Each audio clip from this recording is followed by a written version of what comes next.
In space, no one hears you, Solder. In the deep sands of Karlarakis, the flux must flow. Welcome back to Cable Naval Labs. Today I've tried soldering the world's smallest addressable RGB LED while working on the display for our punchscreen console. Do you think I succeed?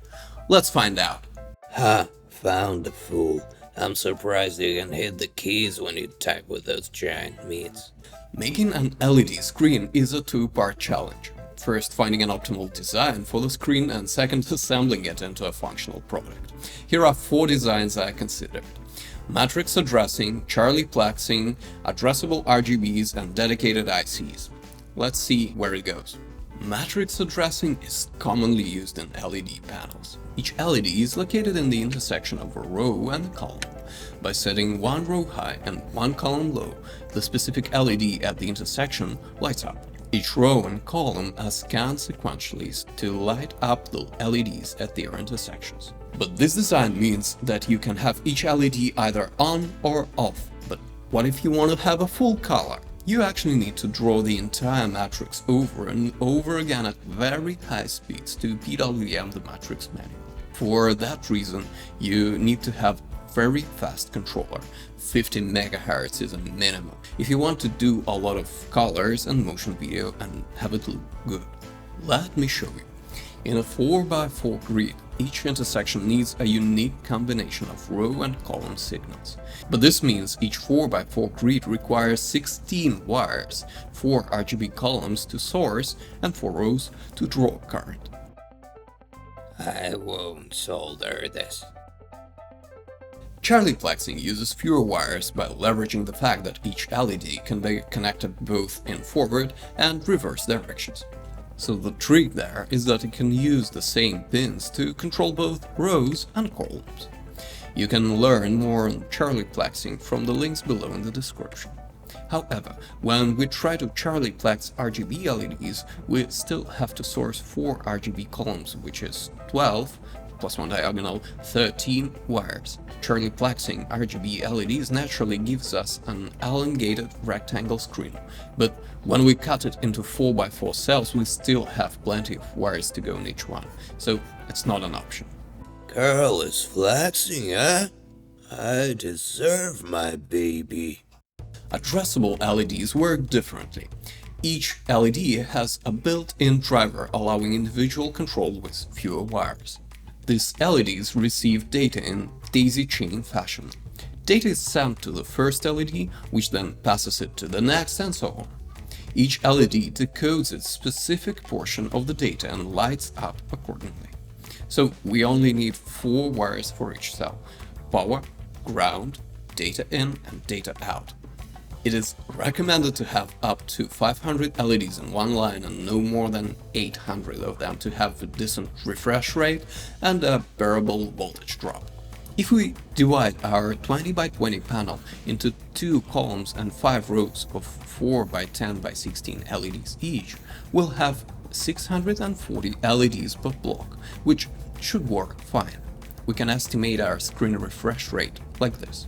Each LED requires 24 bits of data, and data rate is 800 kHz, so the time to update one LED is 24 bits divided by 800,000 bits per second is 30 milliseconds. That means that the time to update 640 LEDs is 30 microseconds times 640 LEDs is 19.2 milliseconds. So the refresh rate is approximately 50 Hz, which should be fine for us. You call that refresh rate? My granny's old TV had better refresh rate. Hey, sweetheart. We could have also used a dedicated IC for each cell to drive each 4x4 matrix on our own, which would allow us to use even smaller RGB LEDs. The smallest non-addressable RGB LED is 0.65 millimeters. But that would require too much hassle, and we'll just leave that option for future if we want to go even smaller. Now let's talk about my first attempt in using addressable LEDs. Spoiler, it didn't go as planned. Initially, I chose to use 3x3 matrix on the cap of each cell, using 1.5mm LEDs. I started by trying to remember how to design and lay out a PCB on an easy EDA. I aimed to create a pixel with 9 addressable RGB LEDs. I found this tiny Analux 1.5 by 1.5mm SMD packages, which are incredibly small. The whole PCB was just 5 by 5mm, designed to be one rising voxel. Before ordering, I wanted to test that setup manually with wires, and I faced a tough battle with addressable LEDs and Arduino RP2040 firmware. Through trial and error, I learned a lot more about Arduino ecosystem, but I didn't make them work. Arduino 1, you 0. Good luck next time, champ. First of all, I spent like a half an hour just trying to find out where the pins are, because the minuscule dot indicating pin 1 was like barely visible. At some point I even tried to rotate and solder every possible combination of the wires to the LED just to make sure I'm not missing the right pin order. I used the fast LED library to drive the LEDs, but since that exact Analux one I've picked wasn't supported, I've chosen some other available options from the library, which should have worked fine according to the datasheet, but it didn't.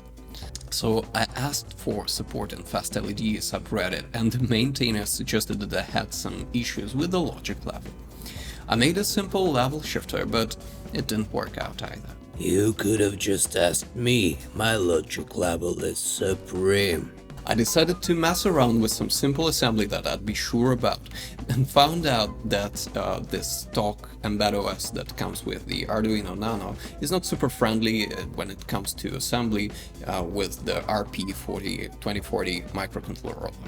It is originally a microcontroller that is used in Raspberry Pi, so I tried to flash my board with Pico OS to start from there. Anyway, finally reflashing worked and messed my pin numbers, because Pico OS uses GPIO numeration in comparison to the digital pin numbers in Arduino. So at some point I had to get back to the simplest diode blinking just to understand what's going on with my board. It turned out that the fast LED library was quite reliable, as it predictably sent the necessary signal packets, confirming with a fancy oscilloscope from my work. I decided to switch to something well-tested, like Adafruit SK6805VC15 model. I heard fruit. I like fruit. These are expensive though. A full matrix of 80 by 80 such LEDs would cost more than $2,000, which is insane. And the previous design was roughly about $600, which is still too much. So I turned to LCSC, the Chinese supplier that has much wider assortment than DGK. There were much more economical options, like 4,000 addressable LEDs for like $100. So I ordered a few different types to try them out before I order a PCB assembly. More components to the god of unused components. I could still hand solder 1.5 by 1.5mm LEDs, but 1 by 1mm ones were too much. At some point I just tried my best to solder them, but at some point it was like dressing a flea, so I just gave up. It was a little risky to order PCBs with the untested LEDs, having my previous experience with the naughty first one. But luckily, at the same time, PCBWay reached out to me and offered to sponsor my project.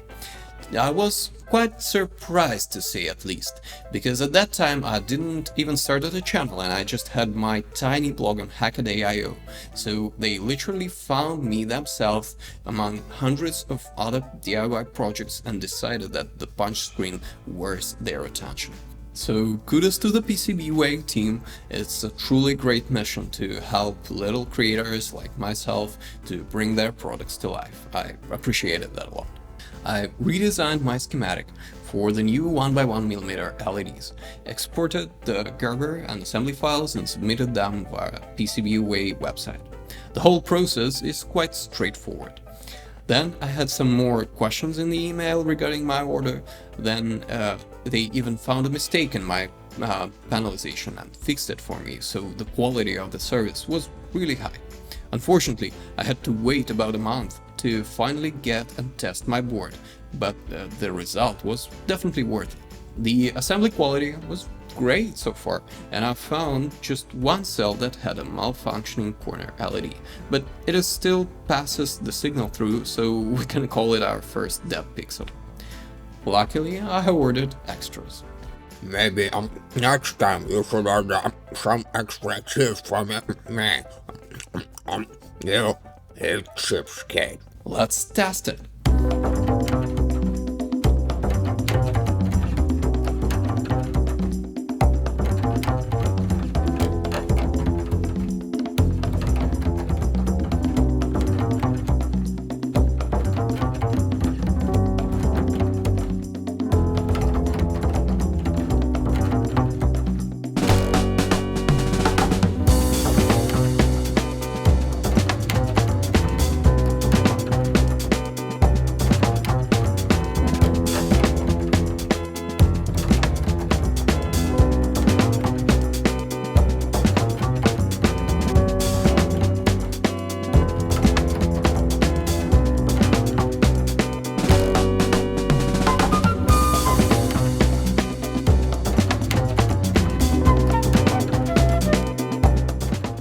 I wrote a simple script to print text in a 4-bit font, helping to visualize how different diffusion materials work.